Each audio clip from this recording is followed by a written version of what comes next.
Bonjour à tous, ravi de vous retrouver pour ce nouveau numéro d'Afrique Hebdo.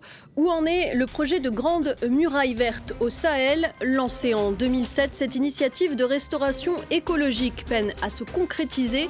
Seulement 15% de ce barrage d'arbres a pour l'instant été érigé. Cravates, porte-monnaie, sacs et chaussures connectés, une start-up béninoise donne une vie numérique aux objets du quotidien, un marché prometteur pour tout le continent. Ces autoportraits interrogent sur des questions fondamentales telles l'environnement ou l'immigration. Avec son appareil photo, il ouvre une nouvelle fenêtre sur l'Afrique qu'il connaît, celle qui rêve et agit avec optimisme et ambition. Omar Victor Diop est notre invité. C'est l'un des projets les plus en vue face à l'urgence climatique, la Grande Muraille Verte. L'objectif est de restaurer 100 millions d'hectares de terres dégradées en Afrique sur une bande longue de 8000 km qui s'étend du Sénégal à Djibouti. Cette initiative qui doit aussi permettre de lutter contre l'insécurité alimentaire dans l'une des régions les plus touchées par la malnutrition ambitionne de s'achever à l'horizon 2030. Pourtant, sur le terrain, le projet est loin d'avoir abouti, comme a pu le constater notre correspondant au Niger, Harold Girard. La Grande Muraille Verte, un projet qui a plus de 15 ans, peine encore à décoller. Rendre le Sahel plus vert pour lutter contre la désertification n'a pourtant jamais été aussi urgent. On doit impliquer tout le monde dans la mise en œuvre de cette initiative de Grande Muraille Verte. Et les plus importants, c'est ceux-là qui sont capables de donner un tonus à cette Grande Muraille Verte, et c'est le secteur privé. Car les fonds publics promis par la communauté internationale tardent à arriver. Le secteur privé nigérien, lui, est déjà investi. Au-delà de préserver l'environnement, la Grande Muraille Verte réduit le chômage en milieu rural. Mais attention, les entreprises présentes veulent d'abord s'assurer de la rentabilité de cet investissement. Ce qui est planté doit pouvoir se vendre rapidement. Avec l'initiative de la production de farine de manioc, là, on va lutter contre la pauvreté, la famine. On va lutter contre beaucoup de fléaux qui engrènent la population locale. En fait. Et en tant qu'agriculteur, pour vous, une exploitation de ce type-là, c'est rentable? C'est très rentable, c'est très rentable.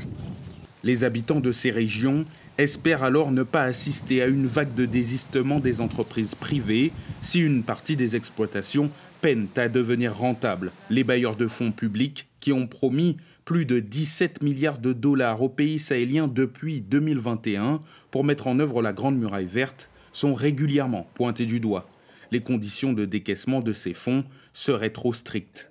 Nous avons 9 projets nationaux pour une valeur de 1,1 milliard de dollars, dont 14% ou 15% sont déjà décaissés.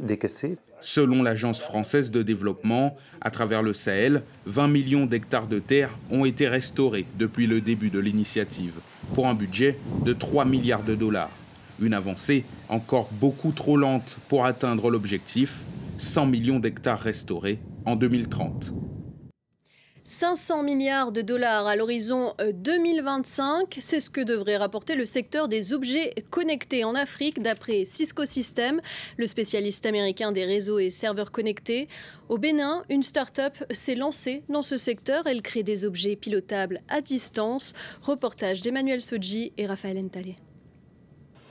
Ces peaux d'animaux, solides et épaisses, sont très prisées des clients de ce jeune entrepreneur béninois qui les transforme en objets connectés. Par exemple, notre client actuel, il voudrait des portefeuilles en peau de bois.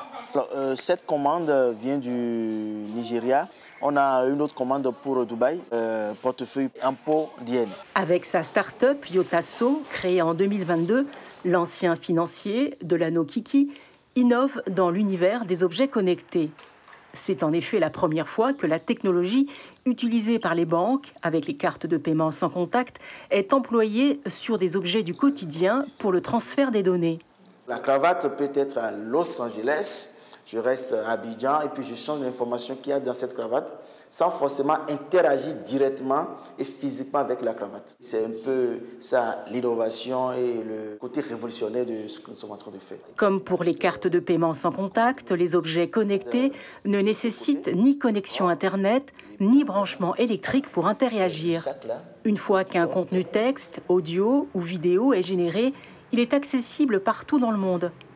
Dans cette salle de contrôle, une plateforme cloud gère le flux et la sécurité des données. Par exemple, il est arrivé déjà que certains clients perdent leur objet, voyez, et ils demandent à ce que l'information contenue soit rapidement bloquée ou supprimée. Les cravates, les porte-monnaies et les sacs sont les produits phares de la start-up. La plupart des clients demandent qu'ils contiennent les liens de leur site internet et de leurs réseaux sociaux ou des documents de travail. Les clés USB commencent à être révolues. Aujourd'hui, beaucoup plus de choses se passent beaucoup plus en ligne. Nous, déjà, nous utilisons beaucoup plus les clouds. En quelques mois, la start-up béninoise a vendu plus d'1 millier d'objets connectés à près de 250 clients à travers le monde. C'est un artiste autodidacte qui s'inscrit directement dans l'héritage de la photographie de studio africaine de Seydou Keita ou Malik Sidibé, un genre dont il a su s'approprier les codes mais aussi s'en affranchir. Bonjour Omar Victor Diop. Bonjour Valériane. Merci d'être avec nous. Alors, on vous retrouve des deux côtés de l'objectif, à la fois dedans et dehors, sujet et photographe. Pourquoi avoir choisi de vous mettre en scène ? J'ai presque envie de faire une boutade parce que ça coûte moins cher en termes de modèle, mais non, en fait, c'est pas ça. C'est que c'est une façon d'incarner vraiment plus que de raconter. Et c'est aussi une façon pour moi de plus m'investir dans mon travail que juste par une technique. Je lisais aussi que vous dites que c'est une façon pour vous de défendre des causes. Absolument. La photographie, d'une manière générale, et même l'art, pour moi, est une façon de donner des points de vue, de donner ma perspective et de la rajouter à la conversation humaine. C'est ça l'honneur de ce métier. Techniquement, comment est-ce que vous vous y prenez ? Alors, je travaille toujours seul, j'ai presque jamais eu d'assistant. Je travaille à la télécommande, au retardateur, et ça se voit d'ailleurs sur certaines photos. Vous sortez bientôt un album photographique dans la collection Fashion Eye de Louis Vuitton, consacré à Deauville. Qu'est-ce qui a attiré votre œil dans cette ville normande ? Ce qui a attiré mon œil dans cette ville normande, c'est le fait que ça soit en fait une ville comme Dakar qui a les pieds dans l'océan Atlantique. Et je crois que les villes côtières ont cette atmosphère qui est à la fois calme mais en même temps un peu pompeuse, et une culture de la promenade et de la flânerie, et donc une certaine nostalgie surprenante pour Dakar, le temps de cette résidence qui a duré 2 ans. Et j'ai trouvé ça assez génial, oui. Justement, quelles sont les ressemblances, les liens que vous avez trouvés entre Deauville et votre Dakar natal ? Je pense que je peux résumer tout ça en un seul mot, l'élégance. À Dakar, on aime les jours de fête et les fins d'après-midi d'été, aller se promener à la plage avec son plus beau boubou pour aller voir la belle famille, etc. Et l'idée que j'ai eue, c'était d'inviter mes élégants dakarois en Normandie pour le terme wolof, c'est Ngonal, ce qui veut dire la promenade de fin d'après-midi. Alors, dans l'une de vos autres séries, l'une de vos séries récentes nommée Allegoria, vous vous saisissez de la question fondamentale de l'environnement et de sa portée sur le continent africain et au-delà. Oui, c'est une conversation à laquelle j'urge les populations de chez moi, et les dirigeants bien entendu, et toute la société civile à s'y intéresser et à prendre place dans cette conversation. Quand on regarde l'imagerie de l'écologie, quand on regarde les grands forums de l'écologie, à part les présences institutionnelles, les populations, y compris rurales, les populations plus jeunes, ne sont pas tirées vers la table pour contribuer. Et donc, alors que c'est elles qui subissent en oui, plus, absolument. Le réchauffement climatique, par exemple, nous, dans le Sahel, on connaît ça depuis une bonne 40aine d'années. On voit le vert disparaître de la carte de l'Afrique de l'Ouest, donc on sait ce que c'est. C'est juste que j'aimerais qu'il y ait une conversation plus vibrante et beaucoup plus axée sur les réalités locales. Et donc, j'utilise mes images pour susciter de l'intérêt et créer de la conversation. Des images qui d'ailleurs font un peu référence à des manuels d'histoire naturelle ou à des contes pour enfants. On voit à quoi elles ressemblent dans nos écrans. Oui, la culture du conte est une culture qui est très poussée en Afrique de l'Ouest. On a tous grandi avec les contes d'Amadou Koumba, de Birago Diop et j'en passe. Et en fait, le matériel, il est là, il suffit juste de l'adapter à la cause. Je pense que ce que j'ai, moi, comme ambition, c'est de commencer à produire du matériel plutôt orienté jeunesse, justement, pour peut-être revisiter ces contes qu'on apprenait à l'école primaire, mais les adapter aux enjeux environnementaux du moment.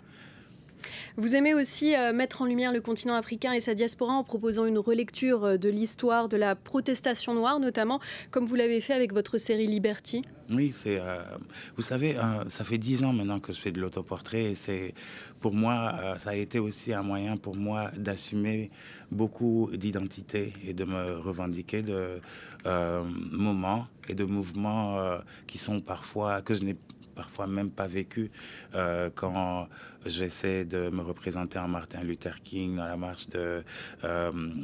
marche en 1966.